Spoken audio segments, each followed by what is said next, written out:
নমস্কার। রামনবমী উপলক্ষে সকলকে জানাই আমার আন্তরিক প্রীতি ও শুভেচ্ছা। আজ ছিল রামনবমী, ভগবান শ্রীরামচন্দ্রের শুভ আবির্ভাব তিথি।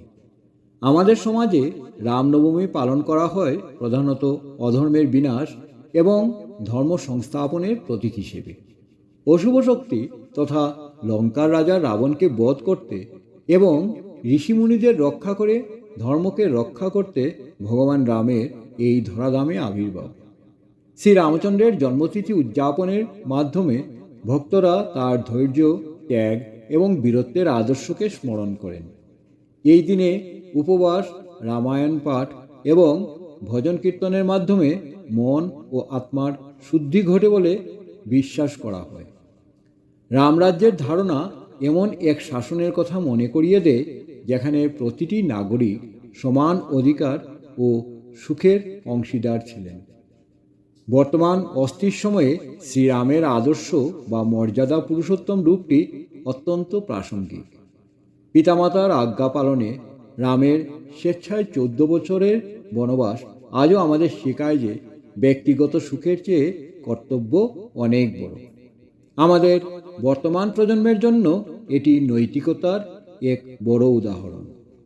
শ্রীরামচন্দ্র একজন আদর্শ পুত্র, আদর্শ ভাই, আদর্শ স্বামী এবং আদর্শ রাজা হিসেবে সমাদৃত।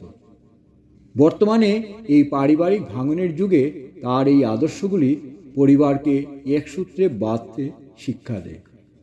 রামরাজ্য কথাটি আজও সুশাসনের একটি মানদণ্ড। বর্তমান রাজনৈতিক ও সামাজিক প্রেক্ষাপটে স্বচ্ছতা, ন্যায় বিচার এবং জনহিতৈষী নেতৃত্বের জন্য রামের নীতিগুলি আমাদের সকলের অনুসরণ করা দরকার বলে মনে করা হয়। শ্রীরামচন্দ্রের দ্বারা শত্রুর ভাই বিভীষণকে আশ্রয় দেওয়া বা শবরীর ফল গ্রহণ করার মাধ্যমে জাতিভেদহীন এবং উদার মানসিকতার পরিচয় দিয়েছিলেন। আজকের বৈষম্যমূলক সমাজে এই শিক্ষা অত্যন্ত জরুরি। শ্রীরামচন্দ্রের জীবন আমাদেরকে শেখায় যে অলৌকিক শক্তি ব্যবহার না করেও কেবল আদর্শ ও চরিত্রের দৃঢ়তা দিয়ে কিভাবে প্রতিকূলতা জয় করা যায়।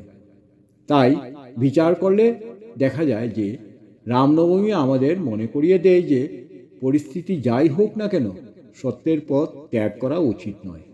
বর্তমান সমাজে নৈতিক অবক্ষয় রোধে রামের মর্যাদা পুরুষোত্তম আদর্শ এক আলোকবর্তিকা হিসেবে কাজ করতে পারে। ধন্যবাদ।